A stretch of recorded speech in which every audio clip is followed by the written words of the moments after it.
Welcome friends, and this is a unique webinar organized by Team Environment from Rotary District 3131. Environment is a new focus area. Rotary Environment मध्ये बरेच वर्ष काम करत आहे, पण मागच्या वर्षी स्पेसिफिकली या फोकस एरियाचं इंट्रोडक्शन रोटरी इंटरनॅशनलने केलेलं आहे. आणि ह्या वर्षी 21-22 पासून रोटरी इंटरनॅशनलने एन्व्हायरमेंटमध्ये ग्लोबल ग्रँट म्हणजे ग्रांट्स जरा सिस्टीम आपण म्हणतो ती नवीन इंट्रोड्यूस केली. सो स्पेसिफिकली ट्री प्लांटेशन झाडं लावणं आणि योग्य झाडं लावणं, ते सस्टेनिंग झाडं लावणं याच्यावर आपला भर आहे. आणि ट्री प्लांटेशनचं जे वर्टिकल आहे एन्व्हायरमेंट चॅनल आणि अवेअरनेस वर्टिकल, या दोन्ही वर्टिकलने मिळून हा एक उपक्रम हाती घेतला आहे. आणि त्यामध्ये प्रामुख्याने 3 संस्था जॉईन झाल्या आहेत. वनराय जॉईन झाले जे आम्ही वाडेकर सर आपल्याला इथं त्यांच्या वेबिनारमध्ये आपल्याला त्यांच्याशी इंट्रोडक्शन करता येईल. त्याच्यानंतर देवराई फाउंडेशनचे रघुनाथजी ढोले सर इथं जॉईन होतील आपल्याला काही वेळा. आणि त्याचबरोबर 14 ट्रीजचे प्रवीण भागवत सर पण इथं जॉईन होतील. ट्री प्लांटेशन आणि योग्य tree plantation, sustaining tree plantation हे आपण नक्की करायला पाहिजे. सो बऱ्याच बॅरन्स लँड्समध्ये पण आपण चांगले म्हणजे वेगवेगळे टेक्निक्स असतील, मियावाकी असेल, कुठलेही टेक्निक असेल त्याने फॉरेस्ट लावून आपण ऑक्सिजनचं प्रमाण नक्की आपलं वाढवू शकतो. आणि मी परत एकदा सांगेन की ऑक्सिजन हा किती महत्त्वाचा आहे. या 2 वर्षात पुणे नाही, महाराष्ट्राने अख्ख्या जगाने बघितलेलं आहे. आपण ऑक्सिजनसाठी आपण नक्की काम करा आणि ट्री प्लांटेशन आपण नक्की सर्वांनी भर द्या हेच बोलतो. आणि सर्व आयोजक टीम आणि तिन्ही संस्था ज्या या रोटरीच्या उपक्रम म्हणजे आम्ही त्यांच्यावरून ते आमच्यावर 1:1 आपण 11 होतो, एकने 11 नव्हतं, एकने 11 होती. या पद्धतीने आपण नक्कीच ना की ह्या वर्षी हा महिना पण कंटिन्यू लाईफ टाईम जेवढं काम करतोय तेवढं आपण नक्की काम करू. आणि हेच इच्छा व्यक्त करून मी आयोजक आमचे एन्व्हायरमेंटचे नॅशनल हेड प्रमोद जेजुरी पण आपल्याबरोबर काही वेळा याच्यात संवाद साधणार आहेत. त्यांचं पण आपण म्हणणं ऐकूया आणि जास्तीत जास्त ह्याचं अंमलबजावणी करायचा प्रयत्न करूया. आणि जिथे जिथे या संस्था ऍक्टिव्ह आहेत तिथे लोकल रोटरी क्लब त्यांच्याशी तयार करून एक मोठ्या लेवलचं कसं प्रकल्प हाती घेता येईल ते नक्कीच आपण प्रयत्न करूया. ॲज अ डिस्ट्रिक्ट गव्हर्नर म्हणून मी या सगळ्या उपक्रमाला आणि या तिन्ही संस्था आणि सगळी एन्व्हायरमेंट टीम यांना शुभेच्छा व्यक्त करतो. धन्यवाद. Thank you. Friends, I am really delighted to associate with this first seminar organized by the Rotary Environment team of District 3131. It's a great initiative and they have focused this seminar on especially on the tree plantation. Well friends, as many of you must be aware that this year the Rotary International has included environment as the 7th area of focus, and protect the environment is the slogan given by the Rotary International. We all are aware about the importance of environment. आजच्या काळामध्ये या वृक्ष संरक्षणाचं किंवा एन्व्हायरमेंटचं किती महत्त्व आहे हे आपल्या सगळ्यांना माहिती आहे. आणि सगळ्या ठिकाणी होणारी वादळं म्हणा किंवा सगळ्या ठिकाणी येणारे वेगवेगळ्या आकाराने येणारे पूर म्हणा किंवा ग्लोबल वॉर्मिंगचा जो मोठा प्रश्न म्हणा, याला एका दुसऱ्या गावाने किंवा एका दुसऱ्या डिस्ट्रिक्टने नसून संबंध जगाला त्रस्त करून टाकलेलं आहे. And the entire not only human population but the entire life is at stake in this particular thing. तर एन्व्हायरमेंट हा विषय आता एक थेरॉटिकल किंवा काहीतरी 25-30 वर्षानंतर 50 वर्षानंतर येणारा विषय राहिलेला नसून तो आपल्या दाराशी उभा आहे, इतकी याचं महत्व आहे. आणि मला खरोखर खूप कौतुक वाटतं या रोटरी डिस्ट्रिक्ट 3131च्या एन्व्हायरमेंट कमिटीचं की त्यांनी या महत्वाच्या विषयाला पहिल्याच वर्षी फार सुंदर रीतीने सुरुवात केलेली आहे. आपण राष्ट्रीय स्तरावरती स्टार नावाचा प्रोग्राम एक आयोजित केलेला आहे. Star STAR. S म्हणजे सॉलिड वेस्ट मॅनेजमेंट, T म्हणजे tree plantation, A means awareness in the generation and R means renewable energy म्हणजे सोलर एनर्जी. आणि याच्या जोडीला आपण सेव्ह वॉटर प्लास्टिक असा एक कार्यक्रम घेतोय. संबंध भारतातले 35 ते 40 डिस्ट्रिक्ट यामध्ये काम करत आहेत. नॅशनल कमिटी जी आहे ती आपल्या सगळ्यांना यामध्ये रिसोर्सेस उपलब्ध करून देऊ शकेल. वेगवेगळ्या क्षेत्रातले जे एक्सपर्ट आहेत त्यांचं सुद्धा ज्ञान आपल्या सगळ्यांना मिळू शकेल आणि प्रत्येक डिस्ट्रिक्टमध्ये यामध्ये उत्तम काम करावं अशी आपले रोटरी इंटरनॅशनलचे वर्ल्ड प्रेसिडेंट आहेत शेखर मेहता यांची इच्छा आहे. ही इज व्हेरी कीन on seeing that the environment avenue makes a very bigger impact not only in India but on the global level. So I wish this seminar a grand success and I assure that the Rotary National Committee on Environment will be always with you for providing all the resources and expertise. Thank you so much. नमस्कार. Rotary district 3131च्या पर्यावरण टीमने आयोजित केलेल्या green earth हरित पृथ्वी या वेबिनारमध्ये आपणा सर्वांचं मनपूर्वक स्वागत. मंडळी, वृक्षारोपण, वृक्ष संवर्धन, वृक्षांचं महात्म्य हे वैदिक काळापासून आपल्याला सांगण्यात आले. मागची 50 वर्ष अनेक निसर्गप्रेमी आणि शास्त्रज्ञ आपल्याला सूचना देत आहेत, जागरूक करतायत आणि अनेक आव्हानं आता दार ठोठावत नाहीत तर अगदी आपल्या दारामध्ये आलेली आहेत. असं असताना वृक्षारोपण कसं करावं, ते कसं सस्टेनेबल असावं, कसं शाश्वत असावं, स्थानिक ठिकाणचा अभ्यास करून, त्या ठिकाणच्या परिसंस्थांचा अभ्यास करून ते कसं कायम टिकणारं असावं, हा सगळा विचार आपल्याला सांगण्यासाठी या वेबिनारमध्ये आम्ही 3 दिग्गज व्यक्ती ज्या संस्थेसारखं काम करतात त्यांना आमंत्रित केलेलं आहे. त्या सगळ्यांना आपण ऐकू, त्यांच्या कार्याचं आपण आढावा घेऊ, त्यांचं मार्गदर्शन घेऊ आणि आपण एक शाश्वत वनीकरण करण्याचा जो प्रकल्प आहे तो आपण पुढे नेऊ. परंतु महाराष्ट्रात असं एक उत्तम उदाहरण अगदी आपल्या समोर आहे आणि ते म्हणजे श्री प्रवीणजी भागवत. प्रवीणजी भागवत, नमस्कार सर. तुम्हाला मी इथे आमंत्रित करते.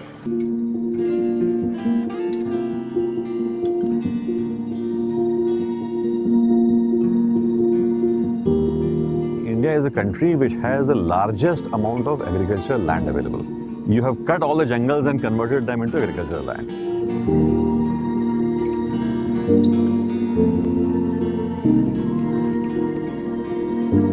The problem now is that with the deforestation, that entire supportive ecosystem is gone. See, imagine a land which was jungle, you first cut the trees and then you start burning the land.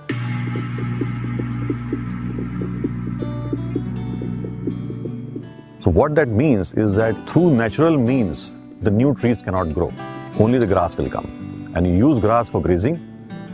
And when the grazing season is over, you burn it again. So when you repeat this cycle over and over again, you ensure that through natural means, no tree can grow at all. Matlab, population is growing, but the trees are not surviving. So amount of CO2 which is getting absorbed is reducing. As a result, the amount of CO2 in the air is increasing, and that's what is leading to global warming.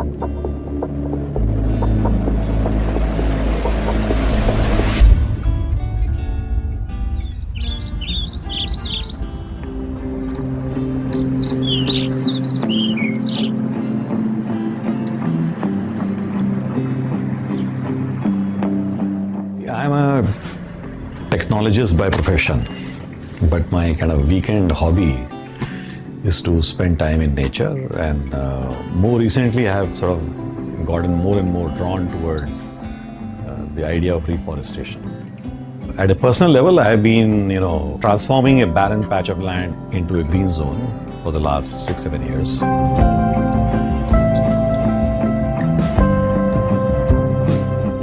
Just imagine that just about 5 years ago, this entire area was completely barren.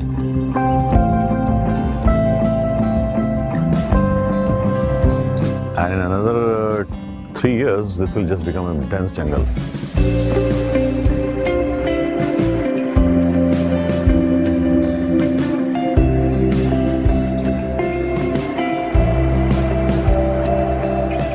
We have a mix of about more than 200 varieties of saplings out here, and a true jungle is the one which has a mix of all the varieties, rather than creating a monoculture where you're only planting one variety over and over again. So basically, attempt here is start from a barren land, plant these diverse varieties of trees, saplings, herbs, and once you create that habitat, naturally the right insects come, the right birds come, the right animals come, and a lively ecosystem is created.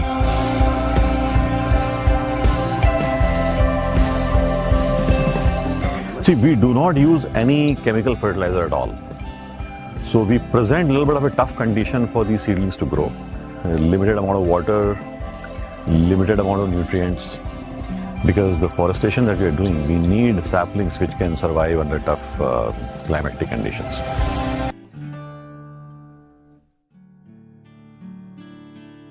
Pravinji Bhagwat हे खरं तर Kanpur IIT चे graduate अभियंता आहेत. Software professional आहेत आणि हे सगळं उत्तम चालू असताना त्यांना असं वाटलं की हे जे काही सह्याद्रीतले एवढे बोडके डोंगर दिसत आहेत यांना इथे आपण हिरवं आच्छादन दिलं पाहिजे. आणि असं ठरवून त्यांनी त्यांची 14 ट्री फाउंडेशन ही संस्था सुरू केली आहे. तर मला असं वाटतं की आपण त्यांचा हा जो काही प्रवास आहे हा आम्ही यांना हरित अग्रदूत म्हटलेला आहे, ग्रीन अँबॅसेडर. तर हा त्यांचा आपण प्रवास समजून घेऊ. सुरू असा झाला की तर मी काही लोकांना विचारलं तर असं वाटलं की नोबडी सिरियस अबाउट आपण बोलतो आणि मग ते टाळून पुढे वाढतो. मग विचार आला की आपणच एक छोट्या स्तरावर प्रयोग करून बघू म्हणून मी एक जागा शोधायला सुरुवात केली आणि खेड तालुक्यात राजगुरू जवळ मला एक जागा भेटली आणि म्हणजे कन्सिडर असा की ज्या दिवशी मी जागा बघायला गेलो ते अखंड डोंगर पेटलेला होता. तर म्हटलं हीच जागा आपण निवडू, इथूनच सुरुवात करू. आणि आज जर तुम्ही त्या जागेत जाऊन बघाल तर तुम्हाला अरण्य पूर्ण निर्माण झालेलं असेल आणि पूर्ण प्रकृतीचं निर्माण झालेलं आहे.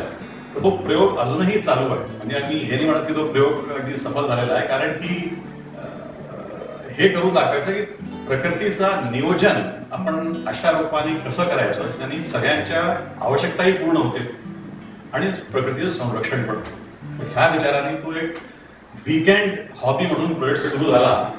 पण हळूहळू त्याच्यात वाढ अशी झाली की आता मी आपलं कार्य सोडून आता तिथेच बसलोय. सर पहिल्यांदा आपलं जे आपल्या नाव आहे फाउंडेशनचं 14 ट्री फाउंडेशन तर ते त्याला सगळ्यांना उत्सुकता वाटते की 14 झाडं का.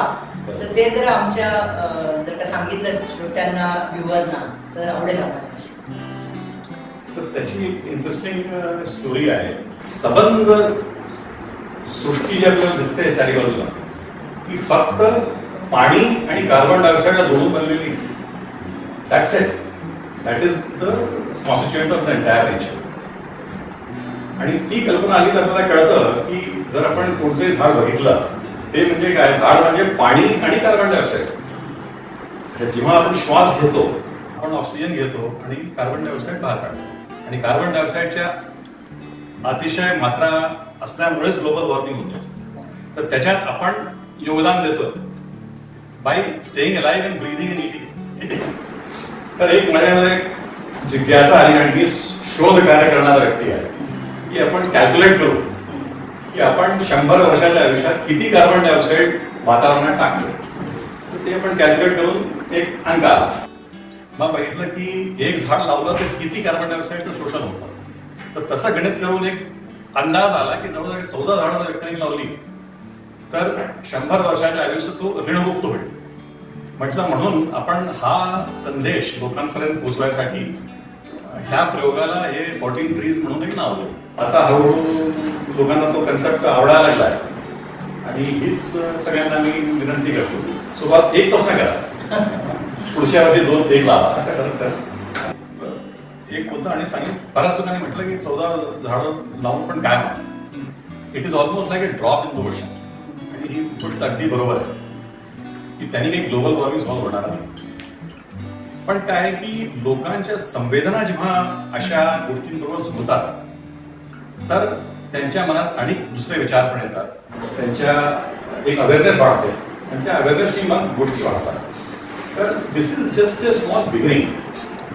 आणि आपण जर बिगिनिंग पण नाही केली कोणत्या गोष्टी तर मग ते पुढे कसं वाढतं. सर राजगुरुनगर जवळ बेताळे गावामध्ये आपण प्रकल्प सुरू केला. पूर्ण खडकाळ मुरमाड असं तो डोंगर उतारत होता उजाड पूर्ण. तर त्या ठिकाणी वृक्षारोपण करताना इथे जेव्हा आम्ही सुरुवात केली होती त्या प्रकल्पाची 2013 काळी तर ती जागा अगदी मुरमाड आणि पडीक झाला म्हणतो. तर असं मी सांगितलं की झाड लावायला वारा भरपूर आहे, कार्बन डायऑक्साईड भरपूर आहे, पाणी कमी. तर तिथे पाऊस आहे चांगला, जवळजवळ 700-750 mm पाऊस आहे, पण तो सतत वाहून निघून जातो. तर जर आपण डिसेंबरच्या पुढे बघितलं तर एक थेंब ही पाणी भेटणार. पाणी कुठून आणायचं तर त्याचा मार्ग काय लोकांनी काढला की पाईपलाईन, धरणातनं पाईपलाईन आणून पाणी आणायचं. पण एक निर्णय मी त्यावेळी घेतला की धरणातनं पाईपलाईन नाही आणायची. कारण की जर ते केलं तर हा प्रयोग रेप्लिकेबल होऊ शकत नाही. कारण की प्रत्येक जागी मला धरण भेटणार नाही. तर म्हणून हा निर्णय घेतला की आपण टँकर वापरणार नाही, आपण पाईपलाईन वापरणार. आपण रेन वॉटर लास्ट कसं तरी वापरून हा प्रयोग करू. तर आम्ही एक खड्डे खोदायला सुरुवात केली. पहिला खड्डा जो खोदला जवळजवळ 50 फूट आम्ही विहीर करायचा प्रयत्न केलं पण तिथे पाणी भेटलं नाही. आणि सगळ्यांनी म्हटलं की तुम्ही आपले पैसे उगीच बाहेर घालताय, कारण की आम्हाला 50 वर्षाला अनुभव आहे, पाणी तुम्हाला भेटणार नाही. तर मग वाटलं की आपण चूक जागी गड्डा केला असेल म्हणून त्याला दुसरा गड्डा घेतला. तिथेही पैसे ओतले, गड्डा गेला, पाणी भेटलं नाही. मग आम्ही बोरवेल गेला, 250 फूट बोरवेल गेला, तिथेही पाणी भेटलं.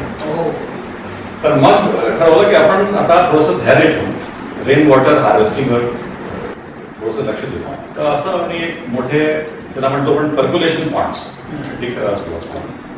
आणि त्याच्या माध्यमाने एक 3 वर्षानंतर त्या गड्ड्यांमध्ये पाणी यायला सुरुवात झाली.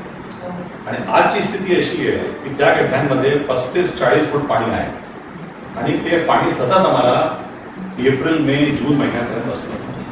तर त्या संबंध क्षेत्राच्या पाण्याची पातळी वाढली आणि त्याचा फायदा जवळजवळ जेवढे शेतकरी आहेत सर्वांना भेटला. आता ते बघून काय झालं आहे की जे जवळचे शेतकरी आहेत ते जुळायला तयार की आमची पण पडीक जागा आहे, त्याला पण तुम्ही मला मदत करा. मग ग्रामपंचायती लोक तयार झाले की आमच्याकडे गायरान जागा आहे, की अशी पडीक पडलेली आहे. तर ते आता असं करत करत आमच्याकडे 101 शेतकरी जुळलेले आहेत आणि 17 शेजारची जी गाव पंचायत आहे त्या जोडल्या आहेत. आता जागा भरपूर आहे.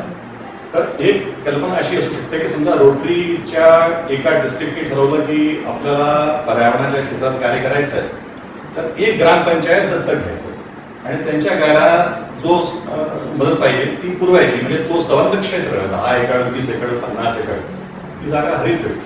असं असं करत करत हळूहळू तो प्रयोग वाढवायचा. तर ह्याच्यात काय की आपल्याला जागा पाहिजे, पाण्याची व्यवस्था पाहिजे, मग कोणत्या प्रकारे झाडं आपण लावणार त्याचा निर्णय पाहिजे आणि त्याला प्रोटेक्शन पाहिजे. 3-1 वर्ष तरी त्याचं प्रोटेक्शन पाहिजे आणि काहीतरी आर्थिक सहयोग पण पाहिजे. तर अशी लोक आहेत ज्यांच्याकडे जागा आहे पण साधन नाही. पाणी आम्ही हे भेटलंय की त्याला जर धैर्य ठेवला तर 2-3 वर्षात त्याचं पाणीचं नियोजन होतं.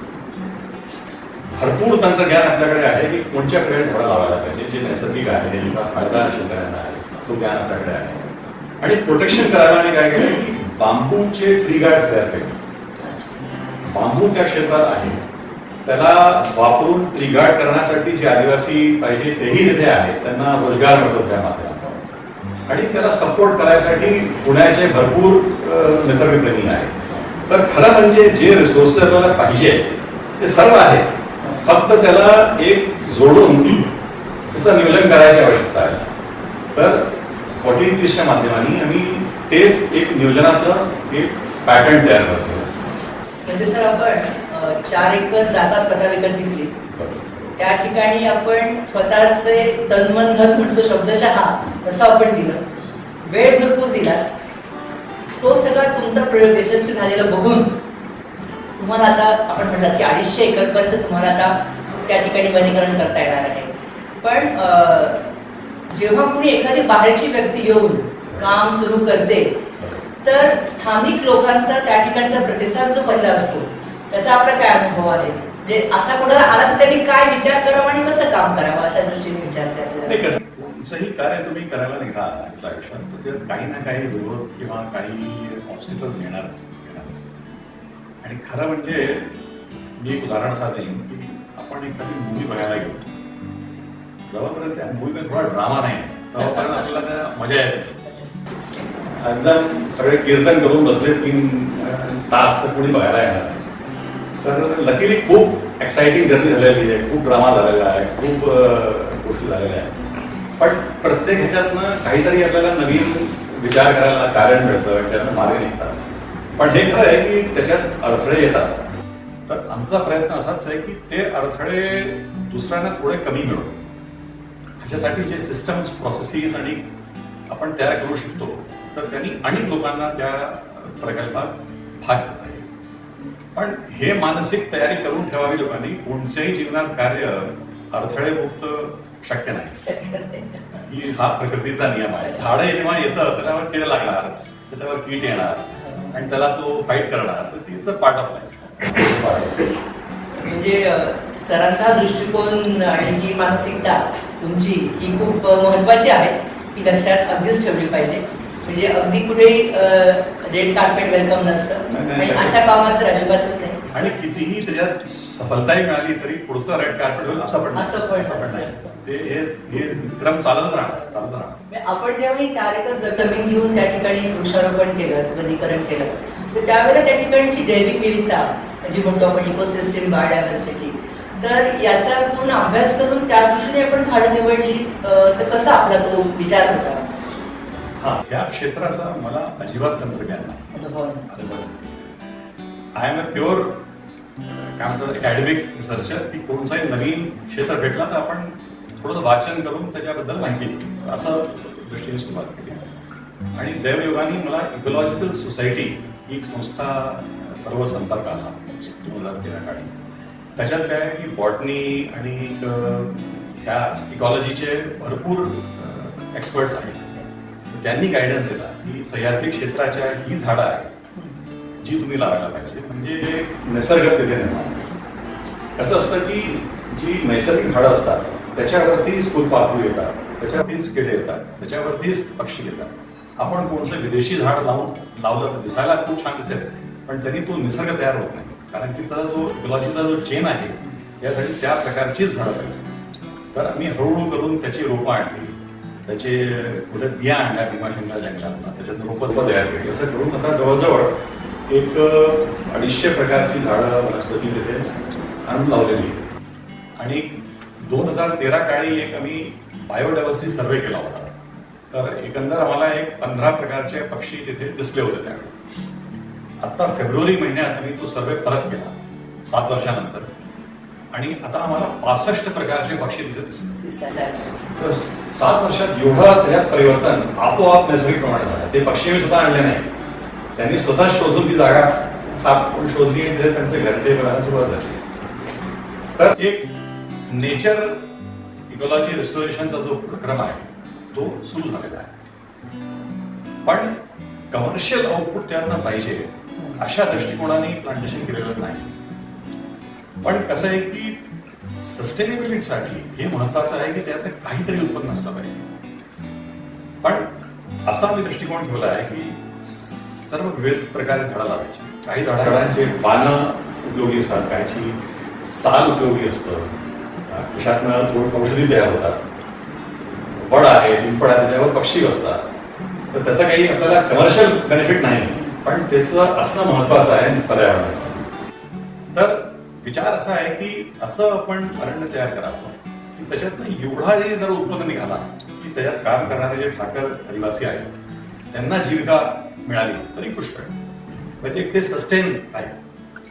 पण दोनच आम्ही सांगतो की तुम्हाला आनंदाशिवाय आणि काहीही भेटणार नाही. एक थोडंसं आम्हाला सांगाल की आपण कुठल्या प्रकारची झाडं की त्या ठिकाणी प्रिफर केली लावायला, आपण सुरुवात जेव्हा केली त्यावेळेला त्या झाडांचं वैशिष्ट्य काय म्हणून ती निवडली, त्या झाडांचं म्हणजे त्यांचे ते किती वर्षांचे होते, ते किती उंच होते, मग त्यासाठी तुम्ही कुठल्या प्रकारची खतं वापरली, जंतुनाशकं कुठली वापरली, कारण की या सगळ्या गोष्टी येतात झाड मोठं होतं त्यावेळेला. तर या प्रकारचं आम्हाला थोडंसं तुमचं मत. तर ह्याच्यात आम्ही एक व्यवस्था केलेला आहे की बाहेरून काहीही आणायचं नाही. जे पण आपल्याला निसर्ग निर्माण करायचं आहे ते तिथल्याच माती, तिथल्याच पाणी, तिथल्याच वायुमान, तिथल्याच गोष्टी वापरून करायचं. तर म्हणून रोपं पण आम्ही तिथेच निर्माण केली, बियांपासून तिथेच निर्माण केली, म्हणून तिथल्या लोकांना रोजगार भेटला. ही प्रक्रिया आम्ही 5 वर्षापूर्वी सुरू केली रोप तयार करण्याची. पण आम्ही रासायनिक बाहेरचं कोणचंही आणलं, तिथेच जे गुरं चालतात त्यांचं शेणखत तिथे वापरलं, गांडूळ खताचा प्रयोग केला, गोमूत्राचा प्रयोग केला. आणि कसं आहे की आम्ही कोणताही कीटनाशक वापरत नाही, कारण की आपण थोडीशी बायोडायव्हर्सिटी जर केली तर आपोआप कीटचं प्रमाण कमी होतं. आणि जरी कीट वाढले तरी आम्ही त्याच्यामध्ये इंटरव्हेन्शन अजिबात केलं नाही. काय होतं की पक्ष्यांचं प्रमाण वाढतो आणि त्यांचं ते खाद्य आहे. तर जर आपण थोडा वेळ दिला सिस्टमला स्टेबलाइज व्हायला तर एक 4 वर्षात 5 वर्षात तो पूर्ण सिस्टम स्टेबलाइज होतो. आपल्याला काहीही त्याच्यातनं इंटरव्हेन्शन करावं लागत नाही, फक्त धैर्य पाहिजे. प्रॉब्लेम काय आहे की लोकांना 3 महिन्यात, 4 महिन्यात, 6 महिन्यात उत्पन्न पाहिजे. तर त्या दृष्टीने इकॉलॉजी रिस्टोरेशन करणं अवघड आहे. पण एकदा तो 4-5 वर्षाचा जर धैर्य ठेवला तर त्याच्यानंतर तो झाड तुम्हाला सतत आयुष्यभर देईल. तर झाडं मी लावलेली, आंबा लावलाय, जांभूळ लावलाय, हिरडा लावलाय, भेडा लावलाय, मिठा लावलाय, ही सगळी अशी झाडं जी सह्याद्री जंगलाला नैसर्गिकप्रमाणे येतात. आणि मग त्याला लोकांमध्ये आकर्षण निर्माण करायला त्याच झाडांचे वेगवेगळ्या प्रकारचे वर्गीकरण केले. तसं काही झाडं आहेत त्याच्यावर पक्षी बसतात. तर आम्ही एक प्लॉट असा तयार केला, त्याला मी म्हटलं की हा बर्ड ग्रोव आहे, इथे तुम्हाला विविध प्रकारचे पक्षी दिसतील. काही झाडं आहेत ज्यावर फुलपाखरू येतात नैसर्गिकप्रमाणे, तर त्याला नाव दिलं की हे बटरफ्लाय झोन आहे. ते काय होतं की निसर्गप्रेमी जे आहेत कोणाचे त्यांना एक आकर्षण निर्माण होतं की आपण एकदा बर्ड ग्रो बघायला जाऊ, आपण एक बटरफ्लाय ग्रो बघायला. मग एक क्षेत्र समजा असा तयार केला की ज्यात सुगंधित पुष्प येतात. तर आपण ज्यात जर वॉक केलं तर आपल्याला छान नैसर्गिक वास येतो. पण ती स्थिती निर्माण व्हायला 8-9 वर्ष लागतात. तसंच एक झोन असा तयार केला आहे जिथे की औषधी वनस्पतीची झाडं लावली. तर झाडं तीच आहेत, त्याचा थोडं प्रमाण कमी जास्त करून तो इफेक्ट आपल्याला तयार करता येतो. आणि त्यांनी एकंदर लोकांचं त्याबद्दल आसक्ती, आकर्षण, अल्टिमेटली काय आपल्याला लोकांना त्याशी जोडायचं. तर एक व्यक्ती जोडतो कारण त्याला त्यातून उत्पन्न पाहिजे, एक व्यक्ती जोडतो त्याला निसर्ग दिसतोय म्हणून, एक व्यक्ती त्याला फुलपाखरू आवडतात म्हणून तो येतो. तर वेगवेगळे त्याचे डायमेन्शन्स विचार करून असे वेगवेगळे झोन केलेले आहेत. तर आम्ही गायरांमध्ये पण तीच पद्धत वापरतो की ह्या गायरांमध्ये आम्ही फळबाग करणार, ह्या गायरांमध्ये आम्ही औषधी वनस्पती करणार. तर त्यांनी लोकांचा त्याच्याबद्दल एक ते मानसिक तरीकेने विचाराने जुळवतात. म्हणजे सर हे खरंच आहे की लोकसहभागाशिवाय शाश्वत वनीकरण होऊ शकत नाही, हे अगदी आता मान्य झालेलं आहे. आणि लोकसहभाग आपण अनेक प्रकारे त्यात घेतलेला आहे. तुमच्याकडे 100 ठाकर आपण म्हणालात तसे आपल्याकडे वर्षभराच्या पूर्ण कामावरती आहे. आता हे खूप मोठं आर्थिक नियोजन आहे आपल्यासाठी. तर मला एक असं तुमच्याकडनं आवडेल समजून घ्यायला की असं जर का मोठा प्रकल्प करायचा असेल तर लोकसहभाग हा कसा घेता येईल सगळ्या प्रकारचा, स्थानिक आणि शहरी जे म्हणतो आपण, आणि तुमचे पुढचे प्लॅन्स काय आहेत या 14 ट्री फाउंडेशनचे? आता आमच्याकडे जवळजवळ 100 ठाकर आदिवासी आहेत. तर त्यांना मी म्हटलंय की मी तुम्हाला कायमचा रोजगार देणार. Where the government schemes are going wrong, की आपण कॉन्ट्रॅक्टर आणला, त्यांनी लावलं आणि झालं का, त्यांनी कायम रोजगार नाही मिळाला. त्यांच्या भावना जोडलेल्या आहेत झाडांची, त्यांचं पूर्ण कुटुंब त्याच्यावर चालणार आहे, ते मरू जाणार. जवळपर्यंत आपण ती इमोशन निर्माण नाही करणार हे सक्सेस होणार. फारच छान. तुमचं आता अगदी मी सांगितलं तसं की कानपूर IITच्या अल्युमिनायचा एक तुमचा मोठा प्रोजेक्ट आहे. तर म्हणजे असं आपण करू शकतो, तर एक थोडं त्याच्या सांगा ना आम्हाला. हा, तो प्रोजेक्ट असा आहे की जेव्हा ही प्रोजेक्टची सुरुवात केली तर विचार माझा होता की ह्याच्यात लोकांना कसं जोडायचं. तर काय सुरुवातला when you start an organization, only people who trust you will support you. तर सुरुवात आपण आपल्या परिवारापासून करतो. परिवारचे लोक तुम्हाला ट्रस्ट करतात.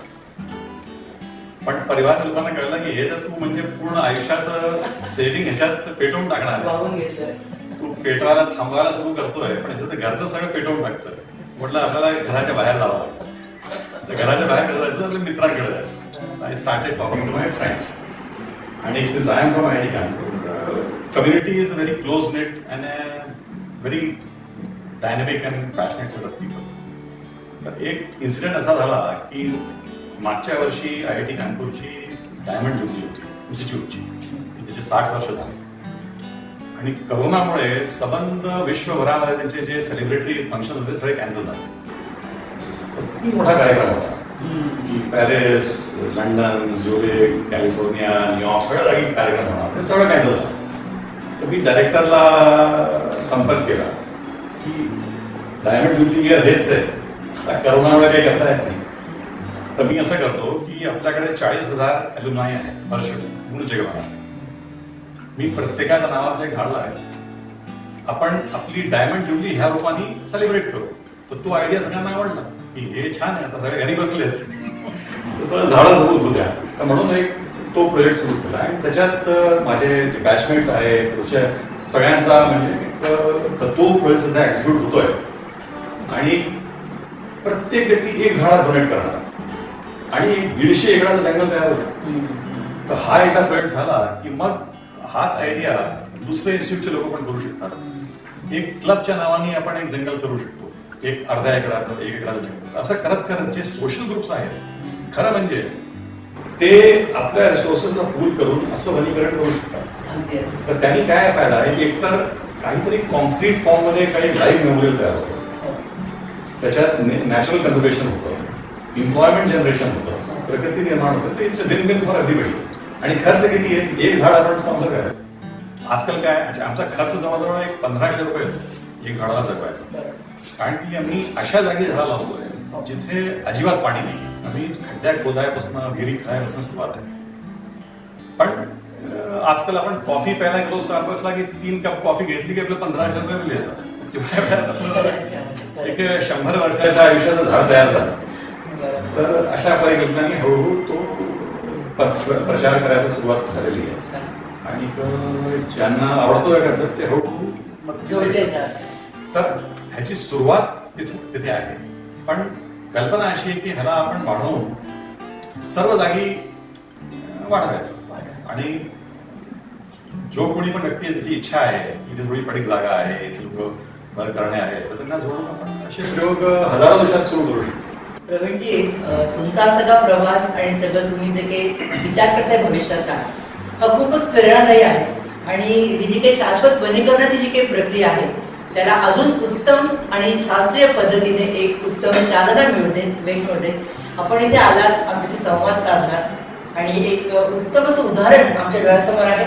आणि तुमचं 14 ट्री फाउंडेशनचं प्लांटेशन बघायला पण आम्हाला यायला आवडेल. म्हणजे आम्हाला ते अजून जास्त त्याच्याशी आत्मीयता आमची जुळेल. तर आपण आलात आणि आम्हाला सगळे सांगितलं त्याबद्दल मनापासून धन्यवाद. आणि रोटरी डिस्ट्रिक्ट 3131 आपलं मनापासून याबद्दल आभारी आहे. धन्यवाद. एका शेतकरी कुटुंबात जन्म झालेला, लहानपणापासूनच काळ्या आईविषयी आतोनात प्रेम असलेल्या एका द्रष्ट्या माणसाने 35 वर्षापूर्वी स्वातंत्र्य सैनिकांना मानवंदना म्हणून 2 रोपांची लागवड केली. आणि बघता बघता आज जवळजवळ 23,50,000 त्या झाडांचे रोपण, 8 लाखांच्या वर बी बियाणांची निर्मिती, 75व्या यावर्षीच्या 75व्या स्वातंत्र्य पूर्व दिनाच्या संध्येला जवळजवळ 75 देवराईंची निर्मिती, याबरोबरच 21 अर्बन फॉरेस्ट म्हणजेच घनवनांची निर्मिती, अनेक नर्सरींची उभारणी, इतकं प्रचंड काम केलेलं आहे. यांच्याबद्दल असं म्हटलं तर वावगं ठरू नये. घनवन आणि देवराई यांनी निर्मिली ठाई ठाई असं इतकं मोठं प्रचंड काम केलेली ही व्यक्ती दुसरी तिसरी कोणीही नसून देवराई फाउंडेशनचे विश्वस्त माननीय रघुनाथजी ढोले सोनगे आहेत. सर नमस्कार. आपल्या रोटरी डिस्ट्रिक्ट 3131 तर्फे हार्दिक स्वागत.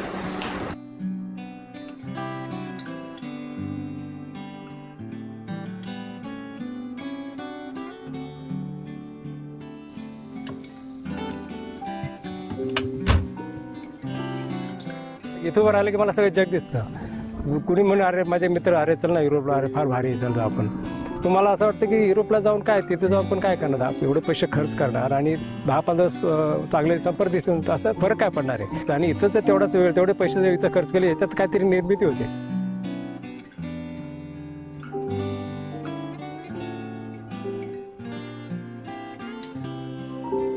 बऱ्याच वेळा लोक रोपं घेऊन जातात आणि दर म्हणतात आम्ही तुम्हाला काय मदत करू, तुम्ही काही घेत नाही पैशावर. म्हणलं अरे पैसे घेत असं नाही, मी फक्त 1% काम केलं, तुम्ही आता 99% काम करायला निघाला, तुमच्याकडनं काय घ्यायचं. कमीत कमी त्या झाडामागे माझा काहीतरी खारीचा वाटत असू द्या, तोही तुम्हाला मला दिला तर माझा त्या झाडाशी संबंध काय राहिला.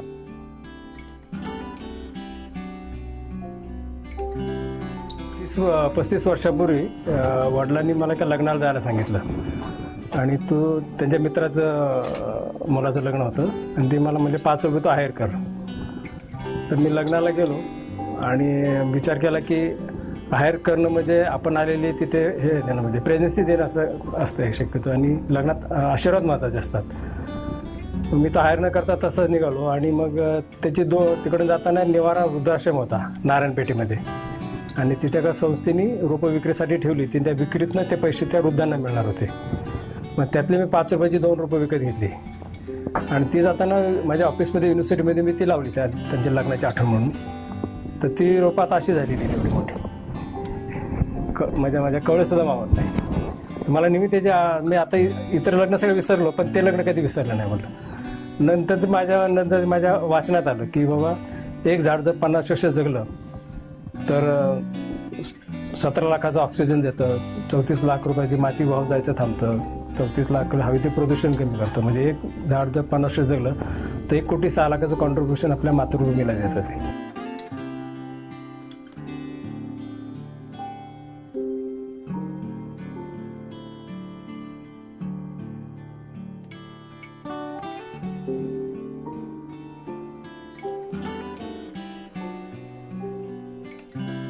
काटेसावराचं झाड पाहिलं तर त्या काटेसावराच्या झाडावरती इतके पक्षी तुटून पडले होते आणि त्यातल्या सगळे नेक्टर घेत होते आणि आजूबाजूला पाहिलं तर सगळं ग्लेरिसिडेचं जंगल. कचरा खाली घरातला सुद्धा चालेल, कुजणारं काय चालेल, प्लास्टिक सोडून.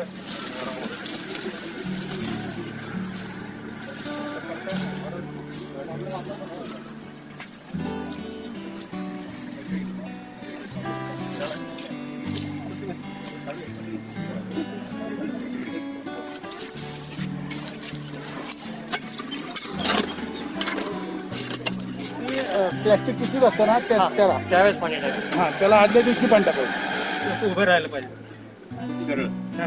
ठीक, नंतर त्याला असं आळं करायचं.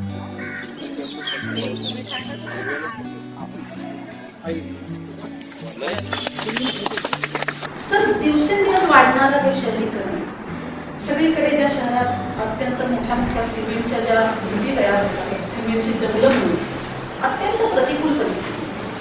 अशा परिस्थितीत आपण ही मानवनिर्मित देवराईची संकल्पना घेऊन आलेला आहोत. ते म्हणजे नक्की काय आहे आणि ह्याचा ध्यास आपण कधीपासून केला? वृक्ष लागवडीचा ध्यास हा लहानपणापासून आहे शेतात असल्यामुळे आणि लहानपासून फक्त झाडं लावायचे, त्याचा काय फायदा काय कळतच नव्हतं. पण जसं झाडांच्या संपर्कात आलं झाडांच्या आणि झाडावर विचार करू लागलो, बोलू लागलो तर या सगळ्या गोष्टी सुचत गेल्या. झाड हाच मला मार्गदर्शक आहे. ते फक्त त्याचं ऑब्झर्वेशन करतो, ते कसं वागतं, कसं जगतं, कसं राहतं, ते फक्त त्याशी जोड बघतो आणि तो ते सगळं मला सांगत असतं आणि मी ते करत असतो. म्हणून त्यात सगळं अभ्यास करणं असं की लोकांची मानसिकता कशी की आम्ही झाडं का लावायची, मला प्रश्न का लावायचे, आम्हाला काय मिळणार, जे लोकांचे पहिले प्रश्न असतात ते. आणि मग ते जे प्रश्न ते सोडवण्याचा प्रयत्न केला देवराच्या माध्यमातून.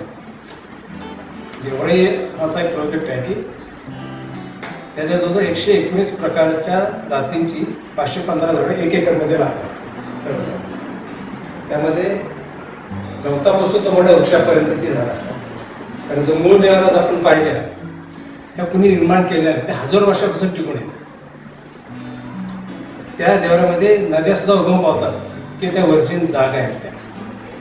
कारण आम्ही जेव्हा लोकांना म्हणतो मी देवराई करा, पण त्या देवरामध्ये काय सांगतो मतलब देवरात ते काय आधी सांगा, हे म्हणजे वेळ आलेली. आणि मग असं विचार केला की असं काय झालं, देवराई लोकांना माहीत का नाही.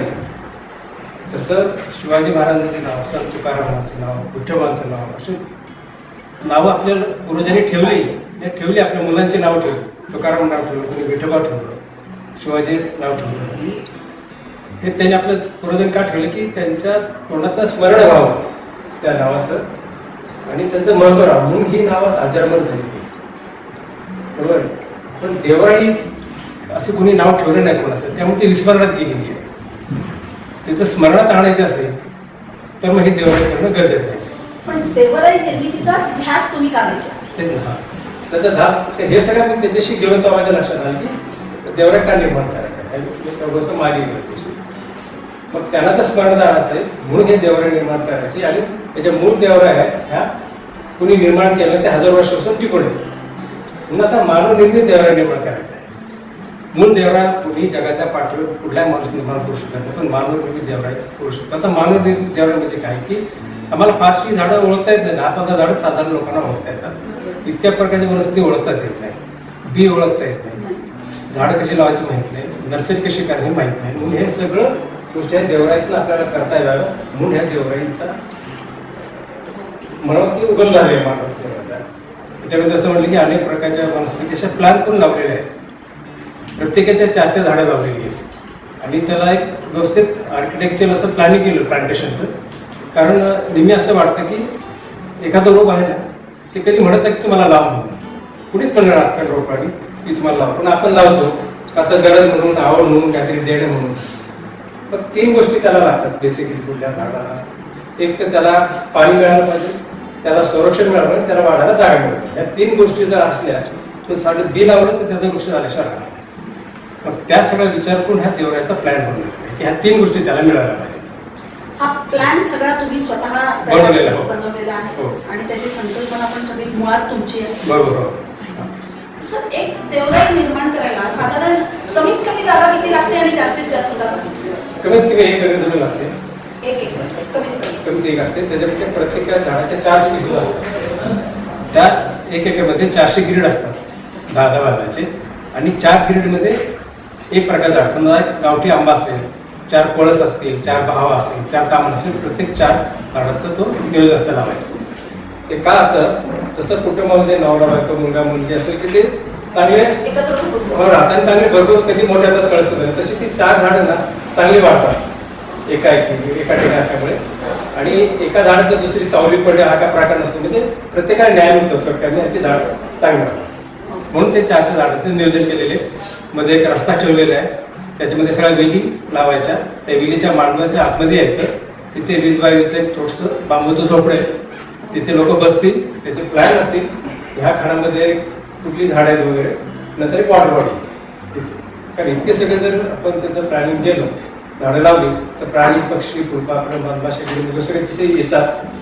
त्यांना झाडामुळे राहायची जागा झाली, कोळी पानं खातील, कोणाचा मधुरच घेतील, फळं खातील, त्याची खायची सोय झाली, तहान लागली की पाणी प्यायची सोय झाली, म्हणजे त्यांना पुढे जायला नको असं तो नियोजन. पण सर, जेव्हा तुम्ही देवराई निर्माण करता ती जागा जेव्हा तुम्ही सिलेक्ट करता तेव्हा तुम्हाला पाणी पण बघावं लागत असेल, जमीन पण बघावी लागत असेल. अशी जमीन जर तयार नसेल किंवा ह्या गोष्टी तिथे नसतील तर तुम्ही त्याची सोय करता का अशाच ठिकाणी तुम्हाला देवराई निर्माण करायला लागते? बघा, तसाच फक्त महाराष्ट्राचा विचार केला तर महाराष्ट्राचे जे काही क्लायमेटिक झोन त्या झोनमध्ये त्याला प्रकारचे वनस्पती येतात. ही रोपं देताना त्याला कंपाऊंड असणे गरजेचं आहे, कारण नाहीतर जनावरांपासून त्याला त्रास होतो.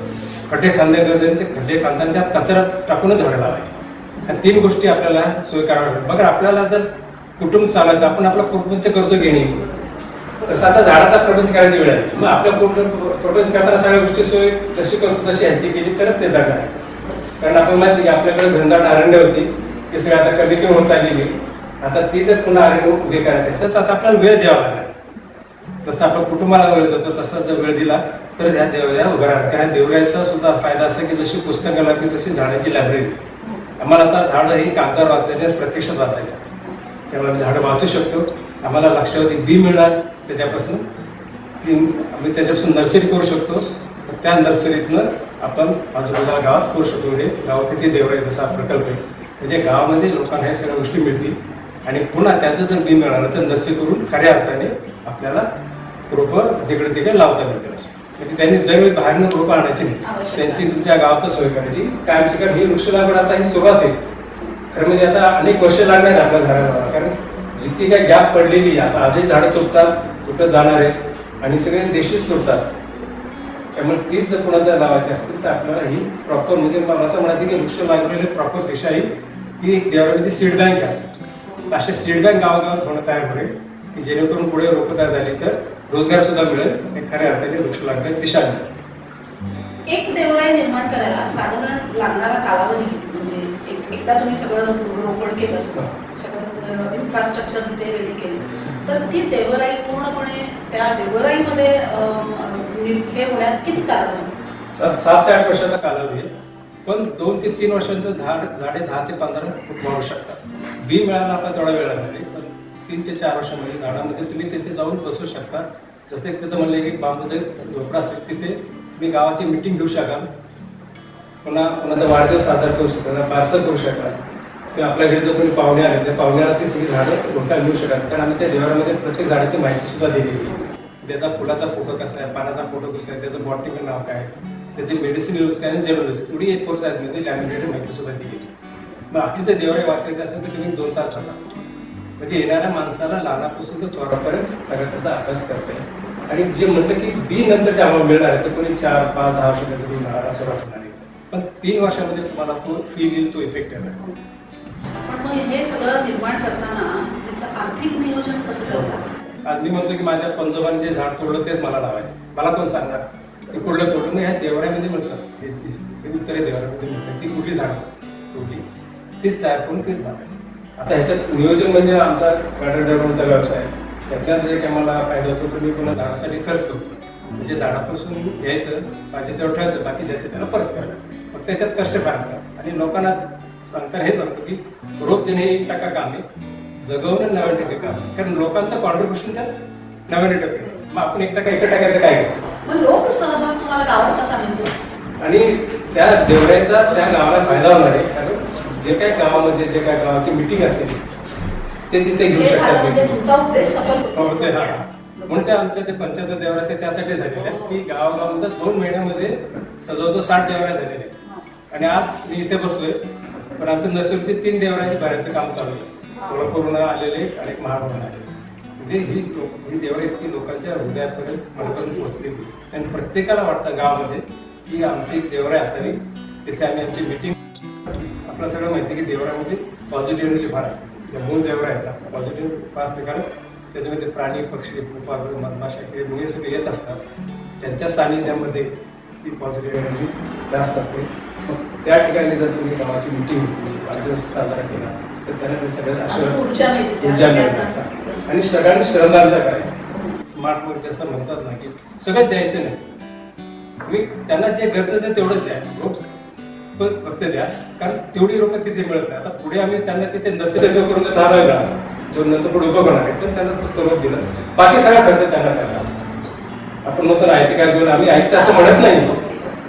आम्ही म्हणत आयते फक्त 1% द्या, 90% ते टाकणार आहे आणि ते आनंदाने त्यांचा टाकतात. सहभाग मोठा आहे. मोठा आहे आणि तो त्यांना मान्य होतोय. मान्य होतं. त्यांना जाणीव करून द्यायची किंवा आम्ही असं तुम्ही समजू नका आम्ही खूप देतो, काही नाही, आम्ही फक्त 1% देतो, तुम्हाला 90% मिळत. ती जाणीव करून देतो, मग लोक तयार होतात. आणि आता म्हणजे खूप म्हणतो की जिथे म्हणतात आता आम्हाला त्या देवळ्या करायच्या. वा वा. सर, आतापर्यंत ज्या 75 देवळ्या तुम्ही निर्माण केल्या त्यातलं असं कुठलं आठवत आहे का की तिथे तुमची इच्छा खूप आहे करायची, तिथे विरोध होता आणि तुम्हाला खूप चॅलेंजिंग जॉब वाटला, असं काही एखादी आठवण आहे का अशी की जिथे करायलाच पाहिजे होतं आणि त्यांनी विरोध केला नंतर तुमच्या हाती झालं ते? असं काही झालं नाही. काही ठिकाणी मी गावामध्ये राजकारण तो मध्ये होतच, पण सुदैवाने असं झालं की 2-3 महिन्यामध्ये ते पण सॉल्व्ह झाले प्रॉब्लेम. कारण शेवटी झाडे कोणाची वैयक्तिक मालकी नाही असेल, ती सगळ्यांची. आणि जसं म्हणजे की ह्या झाडाला देश नाही, जात नाही, धर्म नाही, पंथ नाही, उच्च नाही, असे त्या गावामध्ये लागवड करायला जाताना सांगितलं. त्यांना वाटतं बाबा त्याच्यात कोणाचाच काय स्वार्थ नाही, ह्याच्यात सगळ्यांचाच ह्याच्यात फायदा आहे. म्हणून शक्यतो आम्हाला होतच नाही. फार किरकोळ कुठेतरी अडचणी येतात, पण त्यांचे त्याच सॉल्व्ह. सर, तुम्ही आता जे घनवन म्हणजे अर्बन फॉरेस्ट जे शहरांमध्ये सुरू केले, साधारण 21 घनवनाची निर्मिती तुम्ही केलेली आहे. तर आता मुळात शहरात जागाच हा मेजर प्रॉब्लेम असतो, जागाच नसते आणि हा प्रकल्प जागेशिवाय तर करू शकत नाही. मग ह्या 21 घनवन अर्बन फॉरेस्ट तयार करताना तुम्हाला किती अडचणी आल्या, काय आल्या आणि त्या कोणी सॉल्व्ह केल्या?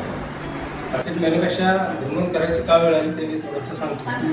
तर शहरातलं जर प्रदूषण जर कमी करत असेल झाल्याशिवाय पर्याय नाही. आपण म्हणतो जागा बरोबर. नंतर परवा मी ऐकलं काय ते एअर प्युरिफायर मशीन आली पण शहरातले. आता म्हणजे पुन्हा तोच प्रश्न आला, कार्बन फुटप्रिंट वाढवणे. पण शहरामध्ये अजून सुधारण्याशी भरपूर जागा आहे की 1 गुंठा असो, 2 गुंठा असो. तुम्ही समजा आपल्याकडे 1,000 स्क्वेअर फूट लॉन असेल, म्हणजे तो ग्रीन एरिया मिळाला, त्याच्यावरती तुम्ही 3x3चा खड्डा खाल्ला म्हणजे 1% जागेमध्ये एक झाड लावा, ते जेव्हा मोठं होईल त्याचा जर पाला जर तुम्ही जमिनीवर अंतरला ते 1000 स्क्वेअर फूट पेक्षा जास्त ग्रीन एरिया मिळेल. म्हणजे तो प्रश्न सुटला. पुन्हा त्या झाडावरती फुलपाखरं मधमाशा हा गेला. दुसऱ्या शहरामध्ये 100 फूट 200 स्क्वेअर फूट जागा मिळते. 4-4 फुटावर खड्डे खाल्ले. जेवढा आपला कचरा असतो सोसायटीतला घरातला प्लास्टिक बसून भरली, त्याच्यावर रोप लावली, ती झाडं जशी बिल्डिंग खालून कशा वर जातात तशी खालून वर जाणारी झाडायची. त्या बिल्डिंगच्या कॉम्पिटिशनमध्ये ती पुन्हा वर वाढणार. या प्रकारे साधा सोपा म्हणजे खर्चाचा प्रश्न सुटेल, झाडं चांगली. आपण म्हणतो शहरात काही पक्षी दिसत नाही, मधमाशा कोण असेल शहरात. अशा प्रकारे आपण शहरात पुढे मिळू शकतो. कुठेही आपल्या हे जरी आपण बिल्डिंगचा विचार जरी केला जिथे आपण बसलोय ते कुठेतरी आपल्याला 100 स्क्वेअर फूट कुठेतरी आणखी जागा सापडेल. एवढ्या छोट्या जागेवर सुद्धा हो, कारण झाडं वरच वाढणार आहेत ना. पण मग त्या झाडांचा या बिल्डिंगला काही काय नाही, ते आपण म्हणजे काय एकदम वर पेपर लावायची नाही. आपण जर तांबणी आहे, बहाव आहे, ती साधारण एक जंगली बाग आहे, ती थोडंसं वर जातील. आजकालचे बिल्डिंग सगळं आरसीसी स्ट्रक्चर आहे. ते पूर्वीसारखं काय असे बांधकाम नाही की ते घुसून बांधकाम पाडते. आता त्यांना पण न्याय द्यायला पाहिजे. किती दिवस आपण आपला विचार करायचो, थोडा त्यांचा विचार करूया, थोडी त्यांना द्यायला लागेल. मूळ मला तर तेच आहे. मला ते नेहमी वाटतं आपण उपरे होत्या पृथ्वीवरती. म्हणून मला हे सगळे प्राणी पक्षी फुलपाखरं मधमाशा बिलगुंड येते. आपण सगळ्या शेवटी आपल्या मनाचा साकार केलेला आहे आणि त्यांना आपण केलेला. आता विचारांना न्याय द्या. सरकार आपल्या नावच ठेवा, त्यांना त्यांची जागा द्या. म्हणून आपण सुद्धा म्हणलं पाहिजे माझ्या घरासमोर 4 झाडे आहेत आणि त्याच्यावर मी राहतो. हे दिवस कधी येणार? पूर्वी असं होतं सगळं. पूर्वीची लोक याच्या सगळ्या सांगत राहत होती. आता आम्ही दूर चालले, पण अजूनही वेळ गेली नाही. अजूनही आम्ही शहरामध्ये सगळ्यांना बोलू शकतो. त्यांना हवी ती झाडं आपण लावली तर आपण पुन्हा शहरामध्ये हा प्रश्न सोडू शकतो. कारण कुठलीही एअर प्युरिफायर मशीन बसून हा प्रश्न सुटणार नाही. शहरामध्ये जेवढा जागा आहे थोड्या कुठे गोळामध्ये सापडतो. आम्ही न्यायाधीश असणारी 50 झाडं लावली, थोडी जागा होती. जागा कुठे शोधून सापडतो. मी तुमचं आपलं जसं रोटरी जे आपण करतो, प्रत्येक क्लबची म्हटलं की एक देवळे असले पाहिजे, एक घरवण असलं पाहिजे. फक्त शोधलं पाहिजे. आपल्या रोटरीच्या माध्यमातून आपण एखाद्या गावात जायचं फक्त सरपंचाला भेटायचं, पण मला असं देवरे करायचे. कारण त्या सरपंच सुद्धा गरज आहे तिथे देवरे करायची. पण त्याला जे काय आपण देऊ शकतो, आम्ही रोपं देऊ, तुम्ही त्याला समजा इरिगेशनसाठी मदत करा, खड्डे मात्र त्यांना खांदा लावा. असं करू सुद्धा आपण हे जे आपलं मुवमेंट आहे आपण खूप करू शकतो. कारण रोटेशन म्हणजे जगभर शाखा आहे आणि वृक्ष लागवड हा फक्त भारताचा प्रश्न, हा जगाचा प्रश्न आहे. आणि जगभरात देवरा आहेत. तुम्ही इथिओपियामध्ये जर गुगल केलं तर त्याला चर्च फॉरेस्ट म्हणतात. अमेरिकेत जर्मनीत जगभरात देवरा आहेत आणि ह्याच देवरा वृक्ष लागलेला प्रॉपर दिशा देऊ शकतात. सर, ज्या अशा रोटरीसारख्या संस्था आहेत ह्या तुमच्या बरोबर काम करतातच, पण अजून इफेक्टनी काम होण्यासाठी यांना काही तुम्ही संदेश देऊ इच्छिता या इथल्या काम करणाऱ्या लोकांना, की अजून ते असं जास्त इफेक्टिव्हली पूर्ण ते इम्प्लिमेंट होत नाही ज्या प्रमाणात व्हायला पाहिजे. तर ह्यांना तुम्ही जे डाऊन टू अर्थ जाऊन काम करता, मुळाशी जाऊन काम करता, असं जे काम आहे याबद्दल तुम्ही रोटरी सारख्या संस्थांना काही संदेश देऊ इच्छिता? आता आपला संदेश की आपल्याला देवराय करायचे किंवा घनवन करायचे, तर तुम्ही कुठे करायचं तेवढं फक्त जागा पाहिजे. तुम्हाला त्याचं प्लॅन मिळेल, रोपं मिळतील, कसं लावायचं ते मिळेल आणि गावाला सुद्धा त्याची गरज आहे. म्हणजे गाव तिथे देवराय, तसं क्लबचे एक देवराय पाहिजे. तुमचं क्लब आमची देवराय क्लब आमचे घनवन हे आपल्याला जेवढी क्लब्स आहेत त्या प्रत्येकाने एक घनवन आणि एक देवराई. सर, भविष्यात तुमचं अजून असं काही मोठं उद्दिष्ट आहे का? जसं 75व्या वर्धापन दिनाला 75 देवराई निर्माण केलेली, असं तुमचं भविष्यात काही स्वप्न आहे का? हे मला करायचंच आहे, त्याशिवाय मला स्वस्थता लाभणार नाही, असं काही आहे?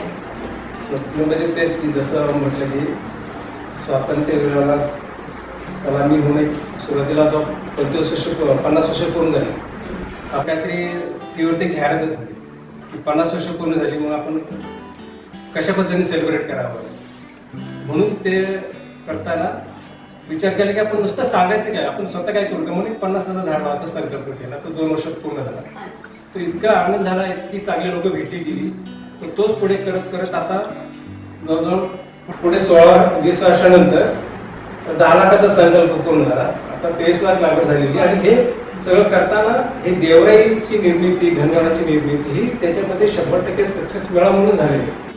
आणि याच्यात इतका आनंद मिळतो की तसं म्हटलं की आपण आपली संपत्ती मोजतो ना, तर बाबा एका झाडाची किंमत काय, जर 50 वर्ष जगलं तर नाही का 7 लाखाचं ऑक्सिजन देतं, 34 लाखाचं माती वाहून जायचं थांबतं, 34 लाखात हवेचं प्रदूषण कमी होतं.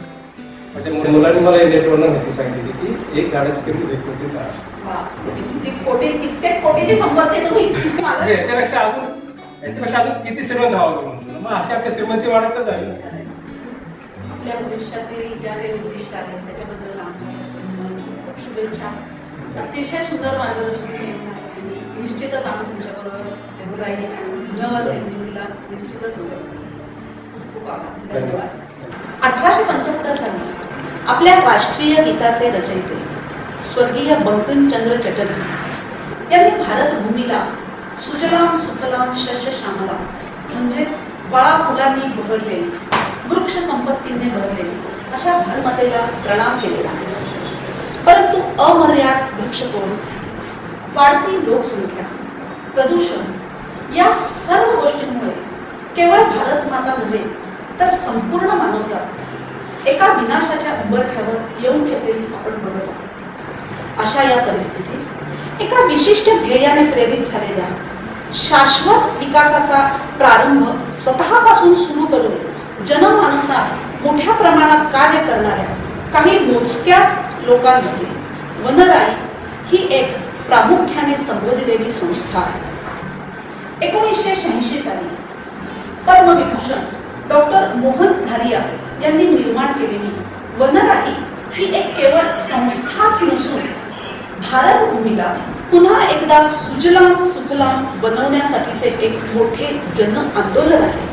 त्यांनी नुसतंच न सांगता, नुसतंच तोंडाची वाफ न दवडता प्रत्यक्ष कृती करून अनेक झाडांचे वृक्षारोपण केलेले आहे. त्याबरोबरच त्याचे संवर्धनही केलेले आहे. याबरोबरच शाश्वत ग्रामीण विकास कसा साधायचा हा त्यांनी स्वतः कृतीतून केलेला आहे आणि त्याबरोबरच संपूर्ण समाजाला आपल्या बरोबर घेऊन गेले. आतापर्यंत वनराई मार्फत जवळजवळ 2.3 कोटी रोपांचे वाटप केलेले आहे. हजारो एकरात त्यांनी वनीकरण केलेले आहे. पर्यावरण आणि ग्रामीण विकासासाठी 36 वर्ष व्रतस्थ बांधिलकीने काम करणारी वनराई ही एक अग्रणी संस्था आहे. आपण या वनराईबद्दल थोडक्यात जाणून घेऊ.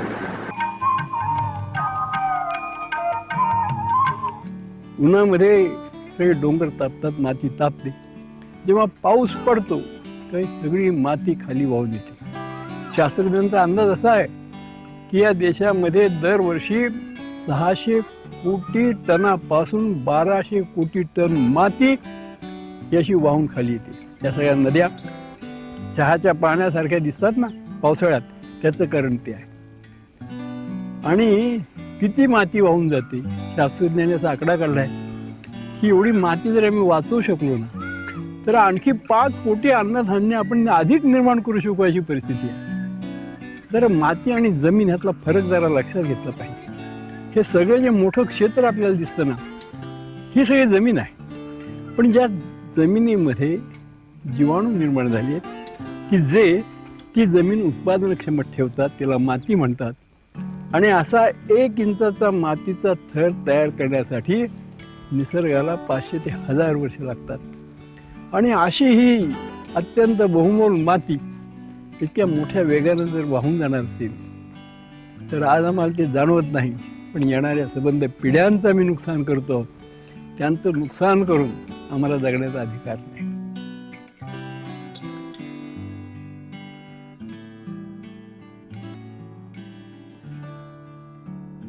जसं आता विद्येने सांगितलं तसं वनराई ही संस्था आहे. या संस्थेचे सचिव आणि कार्यकारी संपादक अमितजी वाडेकर यांना मी नमस्कार करते, त्यांचं स्वागत करते. आणि आपल्याकडून आम्हाला वनीकरणापासून ते सामाजिक आर्थिक विकासापर्यंत कसं जाता येईल हे जर मार्गदर्शन त्याच्याबद्दलची माहिती पाहिजे. त्यानंतर मोहन धारियाजींनी ज्या संकल्पनेने वनराई सुरू केली, त्याच्या सुरुवात जी प्रवासाची होती, जी वनीकरणाने झाली होती, त्याबद्दलची माहिती आम्हाला तुमच्याकडून ऐकायची. वनराईची जी सुरुवात केली आदरणीय पद्मविभूषण डॉक्टर मोहन धारिया साहेबांनी, तर त्यावेळी खरं तर वनराई संस्थेची स्थापना किंवा रजिस्ट्रेशन जर आपण बघितलं तर 10 जुलै 1986 ला वनराई संस्थेची स्थापना झाली. परंतु वनराई अशा प्रकारची एक संस्था स्थापन करण्याचा जो विचार आहे तर तो विचार त्यांच्या मनामध्ये 1970च्या दशकामध्ये रुजला होता. तेव्हा जेव्हा 1972 मध्ये स्टॉकहोमला जगातली पहिली पर्यावरण विषयक परिषद झाली त्यावेळी धारिया साहेब हे देशाचे केंद्र सरकारमध्ये नियोजन खात्याचे मंत्री होते. त्यावेळी आपण जर बघितलं भारताचा इतिहास तर आपल्या लक्षात येईल की शहरीकरणाला कुठेतरी सुरुवात झालेली होती, औद्योगिकीकरण आपल्याकडे गती घेत होतं. अशा याच्यामध्ये मोठ्या प्रमाणात झाडं तोडली जात होती, पोल्युशन निर्माण व्हायला लागलेलं होतं, लोकसंख्या झपाट्याने वाढत होती. अशा सगळ्या याच्यामध्ये हे सगळं कुठेतरी याला आळा घातला पाहिजे आणि तो फक्त सरकारी योजना किंवा काहीतरी करून ते होणार नाही. याच्यासाठी ठोस एक जनआंदोलन उभारलं पाहिजे, लोकांची एक चळवळ उभी केली पाहिजे. हा विचार 1972ला त्यांच्या मनामध्ये रुजला आणि त्या दृष्टीने ते जेव्हा त्यांचे काही दौरे असायचे त्यावेळी ते खेड्यापाड्यांमध्ये ग्रामीण भागामध्ये जे चित्र जवळून बघायचे याच्यातून तो त्यांचा विचार अधिक पक्का होत गेला आणि 1982 मध्ये त्यांनी पूर्णपणे सक्रिय राजकारणातून निवृत्ती स्वीकारली. 82 मध्ये वनराई संस्थेच्या कामाला त्यांनी सुरुवात केली आणि 82 ते 86 हा जो काळ होता तर या दरम्यानच्या काळामध्ये पूर्णपणे अनौपचारिक पद्धतीने इन्फॉर्मल पद्धतीने वनराईचं काम चाललं की त्याच्यामध्ये ग्रामीण भागामध्ये भेटी देणं, कृषी विद्यापीठं असतील, काही तज्ज्ञ असतील, अभ्यासक असतील यांच्या सोबत वेगवेगळे परिसंवाद आयोजित करणं आणि ग्रामीण भागाचे समस्या जाणून घेणं आणि प्रायोगिक तत्वावर वेगवेगळ्या भौगोलिक पार्श्वभूमीवर त्या प्रकारचे काही पायलट प्रोजेक्ट करणं अशा पद्धतीचं एक अनौपचारिक स्वरूप होतं. परंतु 1986 पर्यंत पहिल्या 4 वर्षांमध्ये बऱ्यापैकी वनराई संस्थेचा अपेक्षेपेक्षा जास्त व्याप वाढायला लागला आणि त्याच्यामुळे त्याला एक कुठंतरी ऑर्गनाइज स्वरूप पाहिजे, कार्यालय पाहिजे, स्टाफ पाहिजे, माणसं पाहिजे, कारण मग बऱ्याच गोष्टी त्याच्यामध्ये इन्व्हॉल्व्ह व्हायला लागल्या.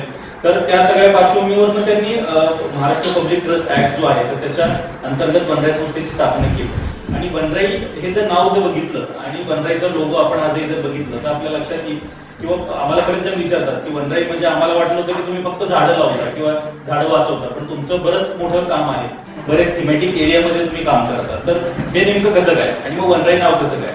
तर ह्या सगळ्याची सुरुवात जी झाली तर ती हीच मुख्य उद्दिष्ट हेच होतं, मुख्य विजन हेच होतं की भारतातलं ग्रीन कव्हर वाढवणं आणि विशेषतः भारतामध्ये जी काही पडीक जमीन आहे तर ती लागवडीखाली आणणं, उत्पादनक्षम करणं. कारण धारिया साहेब नेहमी म्हणायचे की भारतामध्ये 50% जमीन पडीक आहे म्हणून भारतातली 50% माणसं पडीक आहे. तर ती माणसांना तेव्हाच रोजगार प्राप्त होईल जेव्हा ही जमीन उत्पादनक्षम होईल, तेव्हा ही प्रोडक्टिव्ह होईल आणि त्या दृष्टीनं त्यांनी वनीकरणाच्या कामाला सुरुवात केली आणि त्यामुळे मग वनराईने सुरुवातीच्या काळात जसं प्लांटेशन पासून सुरू झालं तर मग ते वनसंवर्धन ही एक निमित्त होतं आणि सुरुवात होती. तर मग याचे पुढे लगेचच वनराईने मृदा, जल आणि वनसंवर्धन असा त्रिसूत्री कार्यक्रमातून एक काम करायला सुरुवात केली आणि त्याच्या दृष्टीने आपली गावागावांमध्ये माती अडवा, पाणी मुरवा आणि झाडं लावा हा त्रिसूत्री कार्यक्रम आपण एकात्मिक पद्धतीने तिथं त्या ठिकाणी ग्रामीण भागात राबवायचा प्रयत्न केले. तर आता वनराई संस्था जे आहे तर पूर्णपणे गावाच्या सस्टेनेबल रुरल डेव्हलपमेंटसाठी वनराई संस्था काम करते.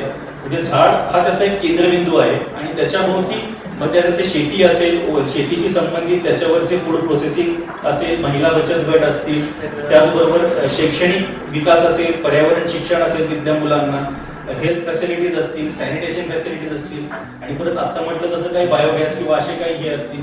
अशा वेगवेगळ्या पद्धतीतून एक आदर्श गाव निर्माण करणं अशा पद्धतीच्या टप्प्यापर्यंत वनराई संस्था आलेली आहे आता आणि हा प्रवास जो हा एक प्रकारचा इव्हॉल्व्ह होत गेलेला आहे, उत्क्रांत होत गेलेला आहे वनराईचा प्रवास.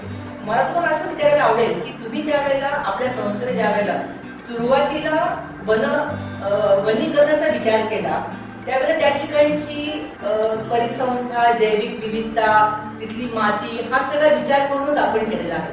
तर असं एखादं उदाहरण आणि आपण ती प्रक्रिया कशी पुढे नेली हे सांगाल का? कारण की हे आमच्या सगळ्या श्रोत्यांना हे थोडंसं गाईडलाईन देणार असेल आणि त्याचा उपयोग आम्हाला आमच्या पुढच्या वनीकरणाच्या कामामध्ये मदत करणार ठरेल. एक ती वेगळी किनार आहे प्रत्येकाला.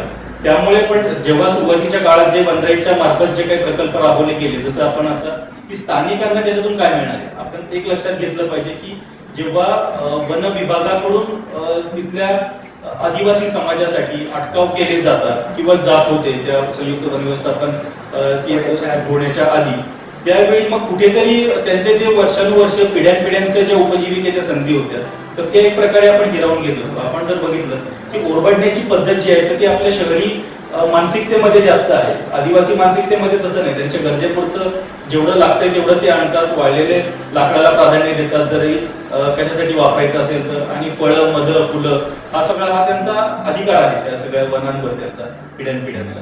आणि त्याच्यामुळे आपण तो अधिकार शाबूत ठेवून जर आपण काम केलं तर नक्कीच आपल्या कन्झर्वेशनच्या कामामध्ये त्यांची भूमिका पूरक, पोषक आणि आपल्या सर्वांबरोबर सहकार्याचीच असणार आहे. आपण त्यांना बाजूला ठेवून काहीतरी वेगळं नीती आखणं हे योग्य ठरणार नाही. अशी एकूण त्या संयुक्त वन व्यवस्थापनाचे एकूण संकल्पनाच्या मागचा हा विचार होता. आणि वनराईने काही भागामध्ये पुण्याजवळ इकडे देवडी आहे, गोकवडी आहे, गावडेवाडी आहे, कोकणामध्ये वरंद आहे, अशा अनेक ठिकाणी मोठ्या प्रमाणामध्ये आपण जसं उल्लेख केला त्या प्रकारे स्थानिकांना सोबत घेऊन काही ठिकाणी वन विभागाचं सहकार्य घेऊन किंवा पुण्यामध्ये सुद्धा बऱ्याच ठिकाणी आपण कॉर्पोरेशन आणि याचं सहकार्य घेऊन प्लांटेशनचे काही ड्राईव्ह केलेले आहेत. तर अशा प्रकारचं एक वनराईचा आतापर्यंतचा प्रवास झालेला आहे. समजा असं आमच्या इकडे रोटरी क्लबला वाटलं की आम्हाला एक मोठा प्रोजेक्ट करायचा आहे आणि आमच्याकडे समजा एक 10-15 एकर जमीन आहे आणि आम्हाला ते वनीकरण करताना ते कसं ते वनीकरण आमचं योग्य राहील सर्वतोपरी त्याबद्दल आपलं काय आम्हाला गायडन्स. सगळ्यात आधी खरं आपण बघितलं पाहिजे की तिथली माती आणि जमीन जी असणार आहे तर तिचं आपण त्या बघितलं पाहिजे की त्या काय प्रकारची ती माती आहे, काय प्रकारची जमीन आहे आणि एकूणच तिथं नैसर्गिकरित्या येणारी झाडं कोणती आहेत. ज्या भागात आपण लावणार आहोत तर आजूबाजूच्या आपण जो काही झाडोरा असेल त्याचा आपण सर्वे केला पाहिजे. आणि तिथली जी जुनी जाणती माणसं आहेत गावातली, ग्रामीण भागातली किंवा आजूबाजूची, ती त्यांना विचारलं पाहिजे की पूर्वीपासून कुठल्या प्रकारची झाडं मोठ्या प्रमाणात आढळायची पूर्वी. तर प्राधान्यानं आपण त्या झाडांना अधिक महत्व दिलं पाहिजे. आणि दुसरा महत्वाचा भाग जर झालं तर आज जर आपण बघितलं तर प्लांटेशन म्हटलं की फक्त आपण देशी झाडं म्हणतो, अर्थात ते महत्वाचं आहेच आहे, त्याच्यात काही दोमत असायचं कारणच नाही. आणि त्याचबरोबर आपला हा भर असतो की वड, पिंपळ, कडुलिंब ही झाडं ती पण असलीच पाहिजे, त्यातही काही शंका नाही. परंतु ह्याचबरोबर की फक्त हेच झाडं म्हणजे प्लांटेशन किंवा हे प्लांटेशन आहे पण अफॉरेस्टेशन होईल की नाही त्याच्याबद्दल शंका आहे. कारण आपण त्याच्यामध्ये सगळ्याच प्रकारच्या वनस्पतींचा तिथे विचार केला पाहिजे. म्हणजे काही जुडूपवर्गीय वनस्पती असतील, काही वेली असतील, काही त्याच्यामध्ये मोठी वाटणारी झाडं, काही छोटी झाडं, काही खुरट्या वनस्पती, काही गवतांच्या काही स्पेसीज, अशा सगळ्या प्रकारचा आपण त्याच्यामध्ये इंटिग्रेटेड सगळ्याचा विचार केला तर तो एक चांगल्या प्रकारची इकोसिस्टम आणि बायोडायव्हर्सिटी डेव्हलप व्हायला तिथं मदत होते. आणि त्यामुळे हे सगळे घटक त्या ठिकाणी विचारात घेतले पाहिजे. आणि हे सगळं करत असताना अर्थात स्थानिकांना सहभागी करूनच हा प्रोग्राम राबवला पाहिजे. कारण याचं जे यश आहे तर ते स्थानिकांच्याच हातात आहे. म्हणून आपल्याला सस्टेनेबल पद्धतीने जर ते पुढे न्यायचं असेल तर स्थानिकांना सोबत घेऊन आणि तिथली इकोसिस्टम लक्षात घेऊन त्या गोष्टी केल्या पाहिजेत. आता कसं आहे की आमचं रोटरी डिस्ट्रिक्ट 731 आहे, पुणे आणि रायगड 2 जिल्हे आहेत. या दोन्ही जिल्ह्यांची तशी भौगोलिक वेगळी परिस्थिती आहे, हवामान पण थोडंसं वेगळं आहे. तर मग जर का आम्हाला असं वाटलं की या ठिकाणी आम्हाला वृक्षारोपण, संवर्धन, वनीकरण, रोपण आम्ही म्हणतच नाही सर, ते कमीत कमी 4 ते 5 फूट असं झाड पाहिजे, झाड सुदृढ पाहिजे, त्याची निगा घेतली गेली पाहिजे, त्याला पाण्याची व्यवस्था केली पाहिजे. तर हे सगळं केल्यानंतर सुद्धा त्याची अजून जी काही पुढची व्यवस्था असते निगराणीची तर ती तुम्ही आम्हाला काय सांगू शकाल का? त्याच्यामध्ये एकतर मी मगाशी जसं सांगितलं तसं स्थानिकांना आपण सहभागी करून घेतलं पाहिजे निगराणीसाठी. आणि त्याचबरोबर आपलं बारकाईने मॉनिटरिंग पाहिजे. एकतर आपण किती झाडं, म्हणजे मी असं म्हणेन की आपण संख्यात्मक वाढीपेक्षा गुणात्मक वाढीवर जास्त भर दिला पाहिजे झाडांच्या. वनराईचं गाव समिती हे जे काही मॉडेल आहे ते खूप यशस्वी आहे. तर मग वनीकरणाबाबत आम्हाला असं काही गाव समितीचा विचार करता येईल का? त्यासाठी तुमची प्रक्रिया कशी असते गाव समिती निर्माण करण्याची किंवा कशी? तर सुरुवातीला एकतर आमची जी टीम आहे तर ती गावामध्ये एक तर आमचा मुख्य जो रोग आहे तो डिमांड बेस आम्ही काम करायला प्राधान्य देतो. म्हणजे आम्हाला करायचं म्हणून आम्ही तुमच्या गावात आलोय हा अप्रोच आम्ही त्यांना तरी कळू देतो, किमान एवढी तरी काळजी घेतो की नाही तर मग ते काय ठीक आहे तुम्हाला लावायचं आहे, आमच्याकडे जागा येऊन लाव जा, आमची हरकत नाही ना, हरकत प्रमाणपत्र तुम्हाला देतो ग्रामपंचायतीकडून, काय करायचं ते करा.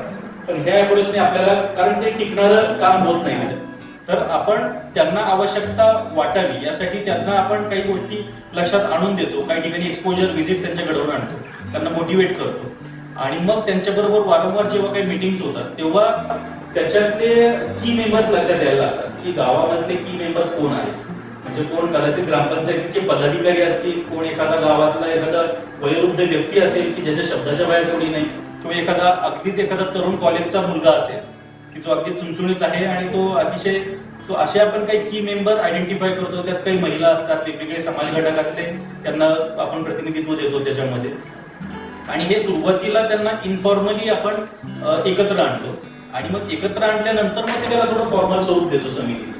कारण सुरुवातीला समिती म्हटलं की मग ते एक राजकीय त्याचं स्वरूप येण्याची शक्यता, मान पान, मग मी समितीमध्ये येणार, हा कसा आला, हा विरोधी पार्टी, असं शक्यतो येऊ नये म्हणून. आणि वनराईची ही कायम भूमिका राहिली. ज्या दिवशी ज्या ठिकाणी लक्षात येईल आपल्याला की त्या विकास कामामध्ये कोणत्याही प्रकारच्या किंवा प्लांटेशन, जलसंधारण कुठलंही काम वनराई तिथं करत असेल, तिथं जर थोडं जरी राजकीय स्वरूप यायला लागलं त्या कामाला, तर आपण त्या दिवशी त्या क्षणी ते काम बंद करतो आणि पुन्हा त्या गावामध्ये वनराई कुठल्याही प्रकारचं काम त्या ठिकाणी करतच नाही. आणि हा जो डायलॉग आहे हा आपला पहिल्या दिवशी आपण म्हणजे ग्रामस्थांसोबत जाहीर सभेमध्ये, ग्रामसभेमध्ये की त्यांना पूर्वकल्पना देतो.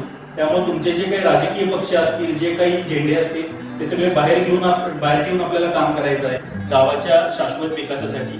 ही आपली भूमिका असते. आणि सुरुवातीलाच आपण त्यांना शपथही घ्यायला लावतो ग्रामविकासाची सगळी ग्रामसभेमध्ये, की ज्याच्यामध्ये बऱ्याच गोष्टी आहेत. म्हणजे त्याच्यामध्ये पुराणबंदी असेल, नशाबंदी आहे, नसबंदी आहे, श्रमदान आहे, लोकसभा, त्याचबरोबर चराईबंदी आहे. अशा अनेक पंचसूत्री कार्यक्रमाचे एक गाभा असलेले एक आपण त्यांना शपथ घ्यायला लावतो. आणि त्याच्या माध्यमातून मग ते एक ग्रामीण भागामध्ये ते हे सगळं येतं की ग्रामीण भागामध्ये ह्या गोष्टी सिन्सिअरली ते बघतात. आजही मूल्य, नैतिकता या बाबींना आता त्यांच्याकडून जास्त महत्व दिलं जातं. त्यामुळे आपण जी ही समिती जी नेमतो त्याच्यामध्ये आपण या सगळ्या गोष्टींना भर देतो. आणि वनराईचं आजही जे काम आहे तर ते समित्यांमार्फतच जास्तीत जास्त होतं. आपण वनीकरण जेव्हा करतो तर वनीकरणाचे जे काही अप्रत्यक्ष फायदे होतात त्या समाजाला, आणि तुम्ही जे करताय की जे एन्व्हायरमेंटल रिफॉरेस्टेशन बरोबर डेव्हलपमेंट जे तुम्ही करताय, तर ते तुम्ही आम्हाला थोडं सांगा. कारण की आम्ही कसं करू की वनीकरण करत असताना आम्ही ह्या पण गोष्टी मनात ठेवू आणि याचंही नियोजन करत जाऊ. म्हणजे ते वनीकरणाबरोबर बाकी सगळी जी डेव्हलपमेंट आहे, लाईक आमचं हॅपी विलेज असेल किंवा काही एरिया असेल आमचा, शहरांमध्ये पण तसं काही असेल, तर ते आम्हाला करता येईल. तर वनीकरणाच्या संदर्भात होणारे फायदे जे जवळपासच्या समाजाला होतात आणि ते दिसतात, तर हा तुमचा जो अनुभव आहे हा थोडासा आम्हाला ऐकायला आवडेल. आता या दृष्टीने खरं आतापर्यंतचा जो आमचा अनुभव आहे तर त्याच्याच बळावर आम्ही आता 3E म्हणून एक संकल्पना सुरू केलेली आहे. यंदाच त्याचा एक पायलट प्रोजेक्ट राबवलाय साताऱ्यामध्ये. तर त्याच्यामध्ये 3E संकल्पना ही आहे की त्याच्यामध्ये इकॉलॉजी, इकॉनॉमी आणि एम्पॉवरमेंट या 3 गोष्टी त्या मुख्य त्याचे 3 पिलर आहेत त्या संकल्पनेचे. आणि त्याच्यामध्ये आपण झाडं लावून त्या गावाची इकॉलॉजी आणि इकॉनॉमी कशा प्रकारे चेंज करू शकतो असा हा त्याचा प्रयत्न आहे. आणि त्याच्यामध्ये आपला भर हा आहे की आपण जे काही झाडं लावू, म्हणजे त्याच्यामध्ये ग्रामपंचायत असेल किंवा खाजगी शेतकऱ्यांची जमीन असेल, तर हे जे म्हणजे उद्या ते जेव्हा झाडं मोठी होतील त्यातून जे उत्पादन येईल तर त्याने ग्रामपंचायतीला सुद्धा रेव्हेन्यू मिळाला पाहिजे. आणि जर शेतकऱ्यांची जागा असेल तर त्या शेतकऱ्यांना सुद्धा ते पेन्शन प्लॅन किंवा काय त्यांच्या पुढच्या याच्यासाठीची तरतूद, फळबाग आपण फळबाग, त्याच्यावर फळांच्या झाडांवर आपला जास्त भर आहे. काही औषधी वनस्पतींना आपण प्राधान्य देणार आहोत. त्याच्यामध्ये बांबू सारख्या वनस्पती आहेत आणि फळझाडांमध्ये सुद्धा चिंचसारखी वनस्पती आहे किंवा आवळा आहे, कवट आहे. तर अशा वेगवेगळ्या ज्या वनस्पती आहेत की ज्याच्यातून त्यांना चांगले घटक मिळतील स्वतःला आणि काही वर्षानंतर तिथं एक आपल्याला रोजगाराच्या संधी निर्माण करता येईल. म्हणजे हे जेव्हा प्लांटेशनच्या फेज मधून आम्ही पुढे येऊ आणि ज्यावेळी तिथं फळधारणा होईल त्यावेळी आमचा पुढचा प्लॅन हा असणार आहे स्टेज 2 ला, की तिथले जे महिला बचत गट आहेत किंवा तिथले जे बेरोजगार तरुण आहेत तर त्यांना त्याच्या प्रोसेसिंगसाठी तयार करणं. मग त्याच्यासाठी त्यांना जे सीड कॅपिटल लागेल किंवा त्यांना जे ट्रेनिंग लागेल तर ते किंवा काय हँडहोल्डिंग लागेल, सपोर्ट लागेल, तो सगळा वनराईच्या मार्फत द्यायचा आमचं नियोजन आहे. आणि जेणेकरून समजा चिंचेतून पासून जे बाय प्रोडक्ट वेगवेगळे बनू शकतात, कदाचित काही गोष्टी एक्सपोर्ट होऊ शकतील, काही मॉल्स आहेत त्यांच्या काही चेन्स आहेत त्यांना आपण सप्लाय करू शकू.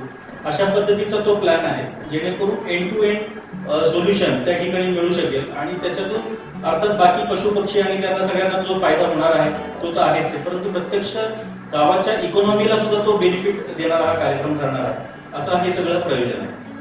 बांबूच्या बद्दलचा आपला भरपूर एक मोठा प्रकल्प प्रयोग चालू आहे. तर ते तुम्ही सांगितलं तर आम्हाला पण त्यातलं काही बोध घेता येईल आणि आम्हाला त्याचा विचार करता येईल. तर आम्ही बांबुराई म्हणून एक नवीन एक संकल्पना आम्ही एक राबवत आहोत. यावर्षी प्रायोगिक तत्वावरती राबवत आहोत, परंतु प्रायोगिक तत्वावर असली तरी ती थोडी लार्ज स्केलला आहे. एकाच गावामध्ये आपण त्याची सुरुवात केलेली आहे यावर्षी. तर वनराईने जालन्यामध्ये बाजारवायगाव म्हणून गाव आहे, तर त्या ठिकाणी 9 किलोमीटरचे जे ओढे आहेत गावातले, तर त्या 9 किलोमीटरच्या ओढ्यांमधला गाळ त्या ठिकाणी काढलेला आहे की जे बरेपैकी गाळाने भरलेले होते आणि त्यामुळं तिथं वारंवार म्हणजे थोडा जरी पावसाला विलंब झाला तरी पण म्हणजे काय त्यात पाणी साठणं तर मुश्किलच होतं, मुरण्याचा तर म्हणजे प्रश्नच नव्हता. तर अशा ठिकाणी जे पूर्णपणे सिल्टने भरलेले होते ते सगळे आपण त्या ठिकाणी डिसिल्टेशन केलेलं आहे. आणि त्या जे आपण जी माती जी काठावर काही ठिकाणी टाकली आहे आणि जी सुपीक जी माती त्यातली होती ती शेतकऱ्यांच्या शेतामध्ये टाकलेली आहे, जेणेकरून माती सुद्धा त्या ठिकाणी सुपीक उपलब्ध झाल्यामुळे शेताचं त्यांचं उत्पादन वाढू शकते. परंतु काठावरची जी माती आहे किंवा पुन्हा त्याच्यामध्ये गाळ येऊ नये, त्याचबरोबर तिथे एक चांगली इकोसिस्टम डेव्हलप व्हावी, या सगळ्या हेतून त्याच्या सस्टेनेबिलिटीसाठी आपण बांबुराई त्या ठिकाणी डेव्हलप करत आहोत. तर तो जो 9 किलोमीटरचा आपण जो सिल्क काढलेला आहे उड्यांमध्ये, तर त्याच्या दोन्ही बाजूला दुतर्फा आपण बांबूचे प्लांटेशन करत आहोत आणि बांबू बरोबर इतर काही नेटिव्ह जे ट्रीज आहेत, प्लांट्स आहेत, तर त्याचं सुद्धा आपण त्या ठिकाणी प्लांटेशन करत आहोत की जे बांबूची एक इकोसिस्टम तयार होण्यासाठी पोषक पूरक तिथं वातावरण निर्माण होईल, अशा प्रकारचा हा कार्यक्रम आहे. आणि आता जसं मी 3Eचं सांगितलं त्याच प्रकारे याचा आमचा विचार आहे. जेव्हा हे बांबू काही वर्षानंतर त्याचं उत्पादन त्या ठिकाणी सुरू होईल, त्यानंतर पुढे आपल्याला बांबूच्या व्हॅल्यू ऍडिशनसाठी सुद्धा गावातच एक सेंटर डेव्हलप करण्याचं पुढचं प्रयोजन आहे पुढच्या फेजमध्ये, जेणेकरून तिथल्या इकॉलॉजीला तर त्याचा फायदा होईलच, पण त्याचबरोबर इकॉनॉमीला सुद्धा फायदा होईल. आणि ही जी संकल्पना आहे म्हणजे जेवढे आपल्याकडे जलस्रोत आहेत, वॉटर बॉडीज आहेत, तर प्रत्येक वॉटर बॉडीच्या काठावर खरं बांबू सारखं त्या ठिकाणी आपण वन त्या ठिकाणी निर्माण केलं पाहिजे. आणि त्याचबरोबर इतरही गवताच्या ज्या नेटिव्ह व्हरायटीज आहेत तर तिथं आम्ही वाळा गावात सुद्धा त्या ठिकाणी लागवड करत आहोत बांबू सोबतच. जे काही मातीचे ढिगारे दोन बाजूला आहेत तर त्याच्यामध्ये वाळा गावात सुद्धा हे करत आहोत. त्याच्यातून सॉइल कन्झर्वेशन हा एक मोठा पार्ट आहेच, पण परंतु त्याचबरोबर त्याच्यातून फायनान्शियल बेनिफिट सुद्धा त्या गावाला ग्रामस्थांना सगळे मिळणारच आहेत, असा तो साधारण प्रोग्राम आहे. आणि त्याच्यातून आम्हाला असं विश्वास आहे म्हणजे सुरुवातीला आमचं या ठिकाणचं जे काम होतं ते त्याच्यातून एक मोठ्या प्रकारची जलक्रांती सारखं स्वरूप त्या ठिकाणी बघायला मिळालं. कारण 1990 मध्ये ज्या विहिरी तेव्हापासून ज्या कोरड्या होत्या त्यांना पहिल्यांदा या वर्षी पाझर येताना दिसले, त्याचे जरे ओपन झाले. बांबू लागवड केल्यानंतर बांबू लागवडच्या म्हणजे जे आम्ही सीडचे काढलं त्याच्यानंतर आता बांबूचे बेनिफिट जे आहेत तर ते पुढच्या काळामध्ये आपल्याला दिसतील, येत्या 2, 3, 4, 5 वर्षांनंतर त्याचे दिसतील. परंतु जे सीड काढलेलं आहे तर त्याचं ते हे झालेलं आहे, तर त्याच्यामुळं आता त्याचं जे हरित जे क्षेत्र त्या ठिकाणी निर्माण होईल तर त्याच्यातून नक्कीच तो सगळा फायदा होणार आहे त्या परिसंस्थेसाठी. देव नाही रावळी, देव नाही देवळी, तो आहे वृक्षाच्या अंतरी. तर असं आहे, वृक्षाच्या अंतरी जाऊन गावांचा विकास करणं आणि हे आम्हाला खूपच प्रबोधनकारक आहे. आम्हाला हे खूप आवडलं आणि नक्कीच तुमच्या बरोबर तुमच्या मार्गदर्शनावर ही खाली आम्ही नक्कीच असे प्रकल्प हाती घेऊ. आणि वनीकरण करत असताना, संवर्धन करत असताना हे बाकीचे पण जे काही विचार आहेत जे आपण करू शकतो, जे केलेले आहेत तसे करण्याचा प्रयत्न आम्ही करू. तुम्ही इथे आलात आणि आम्हाला सगळं सांगितलं तर मनापासून धन्यवाद आपले. नमस्कार, मी लँडस्केप आर्किटेक्ट रेश्मा साठे, डिस्ट्रिक्ट 3131 रोटरीची ट्री प्लांटेशन चेअर. आपण आज खूप छान असे 3 वेगवेगळे मतं ऐकली ट्री प्लांटेशन बद्दलची. तर ट्री प्लांटेशन का करायला पाहिजे, कसं करायला पाहिजे याबद्दल आपण सविस्तर ऐकलंच आहे. थोडक्यात मी थोडंसं ॲड करीन त्याच्यावर.